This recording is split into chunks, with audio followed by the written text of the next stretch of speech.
Hello नमस्कार दोस्तों, current affairs today में आप सभी का स्वागत है। मैं हूं इंद्रजीत प्रजापति और आप देख रहे हैं लर्न विद मनोजीत। स्वागत है। आज के इस वीडियो में हम 3 मई 2026 की उन सभी महत्वपूर्ण खबरों पर चर्चा करेंगे और साथ ही 10 MCQs की भी बात करेंगे जो आपकी सभी प्रतियोगी परीक्षाओं यूपीएससी, एसएससी, बैंकिंग, रेलवे या स्टेट पीसीएस के लिए अत्यंत महत्वपूर्ण है। चलिए एक नज़र डालते हैं आज की प्रमुख खबरों पर। उत्तर प्रदेश के इलाहाबाद हाई कोर्ट ने स्पष्ट किया है कि सार्वजनिक भूमि पर नमाज पढ़ने का कानूनी अधिकार नहीं है, क्योंकि ऐसी जमीन पर सभी नागरिकों का समान अधिकार होता है।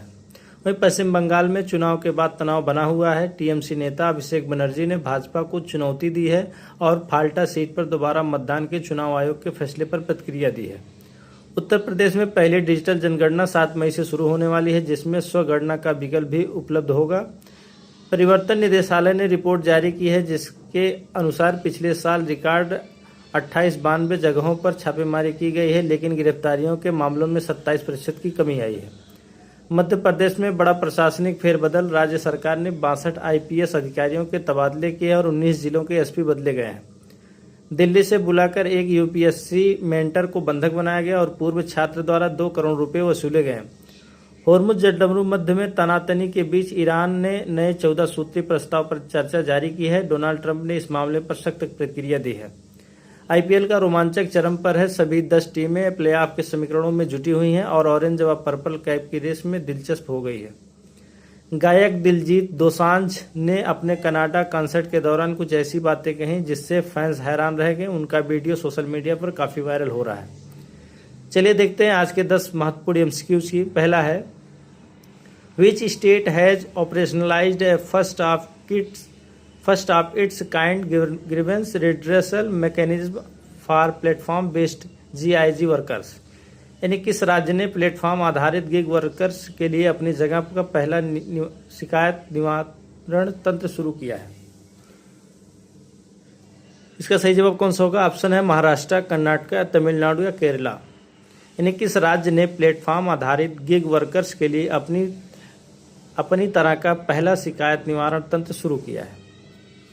इसका सही जवाब कौन सा होगा? Option B, Karnataka. यानी कर्नाटक ने गिग वर्कर्स के अधिकारों की रक्षा के लिए भारत में अपनी तरह का पहला शिकायत निवारण तंत्र सक्रिय किया है। यह कर्नाटक प्लेटफॉर्म आधारित गिग वर्कर्स बोर्ड और ई-गवर्नेंस विभाग के सहयोग से विकसित किया गया है। चलिए अगले प्रश्न की बात करते हैं। India successfully conducted the second flight test of its long range hypersonic anti ship missile with range of. यानी भारत ने अपनी लंबी दूरी की हाइपरसोनिक एंटी शिप मिसाइल का दूसरा सफल परीक्षण किया। इसकी मारक क्षमता कितनी है? ऑप्शन है 1000 किलोमीटर, 1200 किलोमीटर या 1500 किलोमीटर या 2000 किलोमीटर। इसका सही जवाब कौन सा होगा? भारत ने अपनी लंबी दूरी की हाइपरसोनिक एंटी शिप मिसाइल का दूसरा सफल परीक्षण किया। इसकी मारक क्षमता कितनी है? इसका सही जवाब हुआ ऑप्शन सी, 1500 किलोमीटर। यानी भारत ने लंबी दूरी की हाइपरसोनिक एंटी शिप मिसाइल का सफल परीक्षण किया, जिसकी मारक क्षमता 1500 किलोमीटर है। यह समुद्री रक्षा क्षमताओं में एक बड़ी प्रगति है।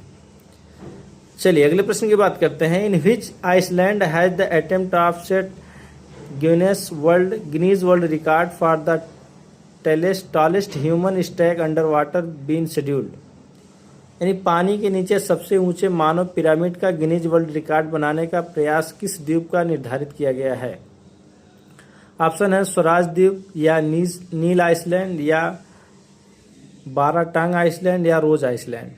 इसका सही जवाब कौन सा होगा? पानी के नीचे सबसे ऊंचे मानव पिरामिड का गिनीज वर्ल्ड रिकॉर्ड बनाने का प्रयास किस द्वीप पर निर्धारित किया गया है? इसका सही जवाब कौन सा होगा? ऑप्शन ए, स्वराज द्वीप यानी हैवलॉक। स्वराज द्वीप अंडमान और निकोबार प्रशासन ने स्वराज द्वीप हैवलॉक के पास लाइट हाउस पर 20 मीटर ऊंचे अंडर वाटर ह्यूमन स्टैग का विश्व रिकॉर्ड बनाने की योजना बनाई है। इसका उद्देश्य क्षेत्र को वैश्विक डाइविंग गंतव्य के रूप में बढ़ावा देना है। चलिए अगले प्रश्न की बात करते हैं। Who has been appointed as the youngest individual to successfully swim across the Palk strait. यानी पाक जल डमरू मध्य को तैरकर पार करने वाले सबसे कम उम्र के व्यक्ति कौन बन गए हैं?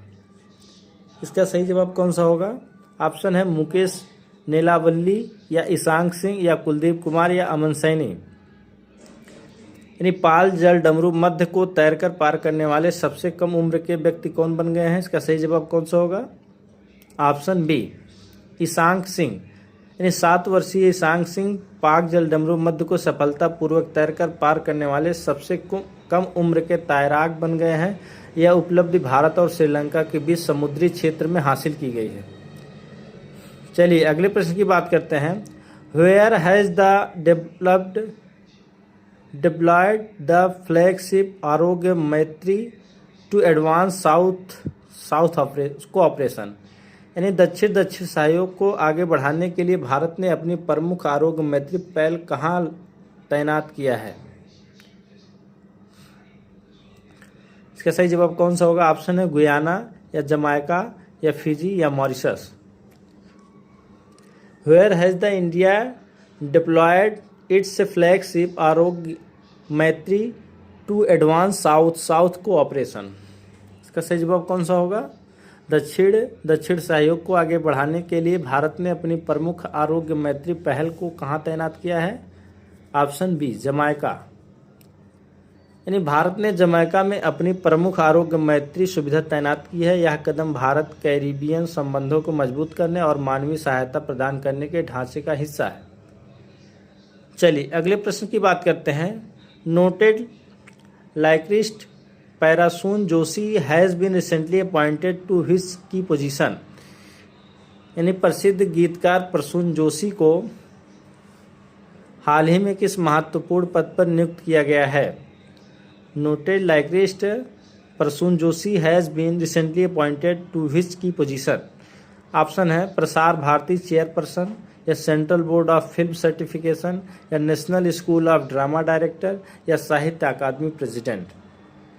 इसका सही जवाब कौन सा होगा? प्रसिद्ध गीतकार प्रसून जोशी को हाल ही में किस महत्वपूर्ण पद पर नियुक्त किया गया है? इसका सही जवाब होगा option B Central board of film Certification यानी CBFC। केंद्र सरकार ने प्रसिद्ध गीतकार और विज्ञापन पेशेवर प्रसून जोशी को केंद्रीय फिल्म प्रमाणन बोर्ड में एक प्रमुख पद पर पुनः नियुक्त किया है, जो भारतीय सिनेमा के नियामक ढांचे में उनकी भूमिका को मजबूत करता है। चलिए अगले प्रश्न की बात करते हैं। According to the SIPRI report 2026, what is the India's rank in term of global military expenditure. यानी सिप्री रिपोर्ट 2026 के अनुसार वैश्विक सैन्य खर्च के मामले में भारत का कौन सा स्थान है? ऑप्शन है 3rd, 4th या 5th या 6th। इसका सही जवाब कौन सा होगा? सिप्री रिपोर्ट 2026 के अनुसार वैश्विक सैन्य खर्च के मामले में भारत का कौन सा स्थान है? Option C 5th। यानी सिप्री की 2026 की रिपोर्ट के अनुसार सैन्य खर्च के मामले में भारत दुनिया में 5वें स्थान पर है। अमेरिका, चीन और रूस इस सूची में शीर्ष पर बने हुए हैं। चलिए अगले प्रश्न की बात करते हैं। Which Indian pair set a world record score in the 10th MAI air pistol mixed team event at the ISSF world cup 2026। इन्हें किस भारतीय जोड़ी ने ISSF विश्व कप 2026 में 10 मीटर एयर पिस्टल मिश्रित टीम स्पर्धा में विश्व रिकॉर्ड स्कोर बनाया है? ऑप्शन है मनु भाकर, सैराबजोत सिंह या पलक गौलिया, मुकेश नेलावल्ली या ऐसा सिंह, सौरभ चौधरी या रिद्धिम संगवान या वरुण तोमर। इसका सही जवाब कौन सा होगा? यानी किस भारतीय जोड़ी ने ISSF विश्व कप 2026 में 10 मीटर एयर पिस्टल मिश्रित टीम स्पर्धा में विश्व रिकॉर्ड स्कोर बनाया है? इसका सही जवाब होगा option B Palak Gulia and Mukesh Nelavalli. यानी भारतीय निशानेबाज पलक गुलिया और मुकेश नेलावल्ली ने ग्रेनाडा स्पेन में आयोजित ISSF विश्व कप 2026 में 487.7 के विश्व रिकॉर्ड स्कोर के साथ स्वर्ण पदक जीता। चलिए अगले प्रश्न की बात करते हैं। The real craft portal recently seen in news has been developed by which ministry. यानी हाल ही में खबरों में रहा रियल क्राफ्ट पोर्टल किस मंत्रालय द्वारा लॉन्च किया गया है या विकसित किया गया है? इसका सही जवाब कौन सा होगा? ऑप्शन है मिनिस्ट्री ऑफ एग्रीकल्चर या ministry of fisheries animal husbandry and dairying या ministry of commerce and industry या मिनिस्ट्री ऑफ इन्वायरमेंट। इसका सही जवाब कौन सा होगा? हाल ही में खबरों में रहा रियल क्राफ्ट पोर्टल किस मंत्रालय द्वारा विकसित किया गया है?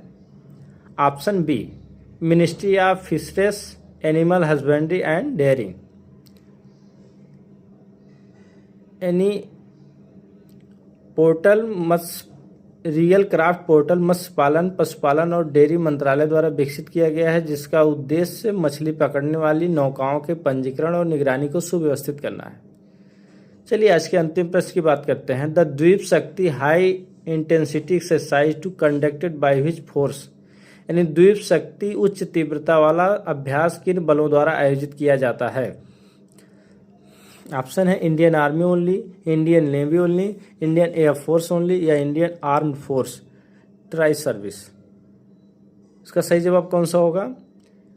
द्वीप शक्ति उच्च तीव्रता वाला अभ्यास किन बलों द्वारा आयोजित किया जाता है? इसका सही जवाब कौन सा होगा? Option D, Indian armed force. यानी द्वीप शक्ति भारतीय सशस्त्र बलों की तीनों सेनाओं, थल सेना, नौसेना और वायुसेना का एक संयुक्त उच्च तीव्रता वाला अभ्यास है जो द्वीपों की रक्षा और अंतर क्षमता को बढ़ाने पर केंद्रित है। आज का हमारा ये वीडियो कैसा लगा कमेंट के माध्यम से जरूर बताएं। वीडियो को लाइक करें और चैनल को सब्सक्राइब करें। अगर आपको इस वीडियो का पीडीएफ चाहिए तो हमारे टेलीग्राम चैनल को ज्वाइन कर सकते हैं। पीडीएफ का लिंक हमारे डिस्क्रिप्शन बॉक्स में दिया गया है। Thanks for watching.